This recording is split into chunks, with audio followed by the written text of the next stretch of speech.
সম্প্রতি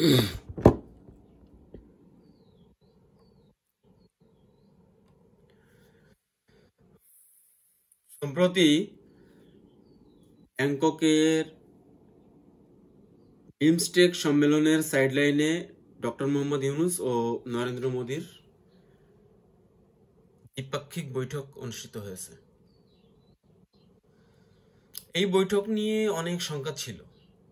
একাধিকবার বাংলাদেশের পক্ষ থেকে ভারতের সাথে যোগাযোগ করা হয়েছে একটা দ্বিপাক্ষিক বৈঠক আয়োজন করার জন্য, কিন্তু ভারত বরাবরই এটাকে ইগনোর করে গেছে, অ্যাভয়েড করে গেছে আর কি। অনেক অপেক্ষার পর ভারত রাজি হয়েছে এবং নরেন্দ্র মোদী ও ডক্টর মোহাম্মদ ইউনূসের ভিতরে একটা দ্বিপাক্ষিক বৈঠক সম্পন্ন হলো এবং এটার কারণে বাংলাদেশের সাথে যে ইন্ডিয়ার একটা শীতল সম্পর্ক ছিল সেই সম্পর্কটা কেটে গেল।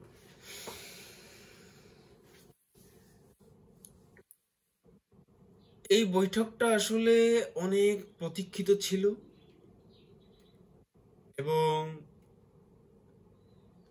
এই বৈঠকটা হয় আমি ব্যক্তিগতভাবে মনে করি বাংলাদেশের এবং ডক্টর মোহাম্মদ ইউনূসের কূটনীতির বিজয় হয়েছে এবং ভারতের কূটনীতির পরাজয় হয়েছে। কেন এই কথাটা বললাম? ভারতের যে প্রোপাগান্ডা মেশিন আছে না, কিছু রিপাবলিক বাংলা আরো কিছু টিভি চ্যানেল আছে, এইগুলাতে কিছু নিউজ দেখলাম, তারা বোঝাতে যাচ্ছে তাদের অডিয়েন্সকে যে নরেন্দ্র মোদী অনেকটা করুণা করেই বা ডক্টর মোহাম্মদ ইউনূস হাতে পায়ে ধরে একটা বৈঠক করেছে, অনেকটা এরকম একটা ধারণা দেওয়ার চেষ্টা করতেছে, এই জন্য কথাটা বললাম। কিন্তু ব্যাপারটা হচ্ছে ভারত কেন এই আলোচনার টেবিলে বসতে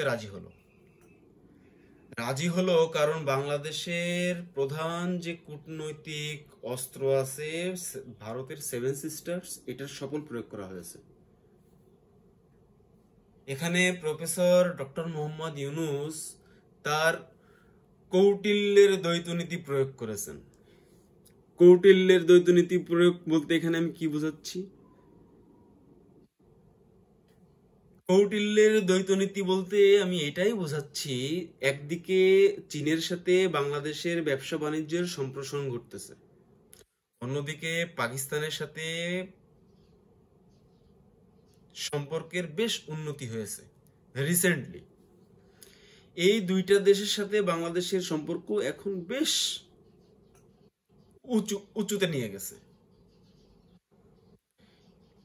আর এই দুইটা দেশই ভারতের শত্রু দেশ। ঠিক এই প্রেক্ষাপটে ভারত একটা চাপ অনুভব করেছে। এই চাপ অনুভব থেকেই ভারত মূলত এই বৈঠকে বসতে রাজি হয়েছে। তার মানে ভারত হার মেনে নিয়েছে এবং পরাজয়ের কারণেই তারা এই বৈঠকে বসেছে। কারণ নরেন্দ্র মোদী কখনোই ডক্টর মোহাম্মদ ইউনূসের সাথে বৈঠকে বসতে রাজি হয়নি। ওনার একটা কথাই ছিল যে আমি বাংলাদেশের ইন্টিম গভর্নমেন্টের কোনো চিফ অ্যাডভাইজারের সাথে দ্বিপাক্ষিক বৈঠক করব না। যদি বৈঠক করি তাহলে ইলেক্টেড যে গভর্নমেন্ট আসবে সেই গভর্নমেন্টের প্রতিনিধি দলের সাথে আমি বৈঠক করব এবং বিভিন্ন চুক্তি স্বাক্ষর করব। আচ্ছা, তাহলে এখানে কি হলো? এখানে ভারতের পরাজয় হলো, বাংলাদেশের বিজয় হলো।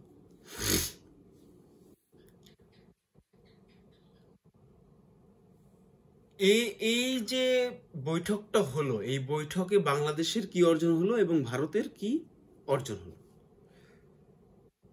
আমার দৃষ্টিকোণ থেকে বাংলাদেশের অর্জন বেশ কিছুই আছে, কিন্তু ভারতের কোনো অর্জন নাই এখান থেকে। বাংলাদেশের যে অর্জনটা হলো সেটা হচ্ছে বাংলাদেশ তার অস্তিত্বকে আবার সুন্দরভাবে জানান দিল যে আমরা একটা ফ্রি কান্ট্রি, আমাদের পরে কেউ ডমিনেট করবে এটা আমরা কখনোই বরদাস্ত করব না। ডক্টর মোহাম্মদ ইউনূস কিন্তু তার বক্তব্যে এই দ্বিপাক্ষিক বৈঠকের ভিতরেই কয়েকটা কথার মাধ্যমে এটা ভারতকে বুঝিয়ে দিয়েছেন, যেমন বর্ডার ক্লিং করা যাবে না, 2 নম্বর তিস্তার যে চুক্তি ছিল সেটাকে নবায়ন করতে হবে। 3 নম্বর শেখ হাসিনা ভারতে বসে উস্কানিমূলক বক্তব্য দিয়ে অস্থিরতা সৃষ্টি করতেছে বাংলাদেশের অভ্যন্তরে, এটা বন্ধ করতে হবে। পক্ষান্তরে নরেন্দ্র মোদী যে কথাটা বলেছে সেটা বলেছে যে ভারত বাংলাদেশের শান্তি, স্থিতিশীলতা, অন্তর্ভুক্তি ও গণতন্ত্রের জন্য সমর্থন পুনর্ব্যক্ত করতেছে। অবৈধ যে ক্রসিং হয় বাংলাদেশ থেকে ভারতের ভিতরে, এই ক্রসিংটা যেন বন্ধ হয় সেই বিষয়ে ডক্টর মোহাম্মদ ইউনূসের কাছে অনুরোধ জানিয়েছেন।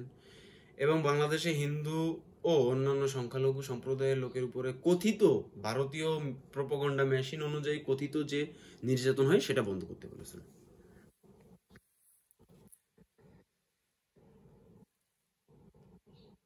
যাই হোক, এই দ্বিপাক্ষিক বৈঠক থেকে বাংলাদেশ এবং ভারতের যে শীতল সম্পর্ক ছিল সেই শীতল সম্পর্ক আস্তে আস্তে উষ্ণ হবে, এটাই আমি আশা করি।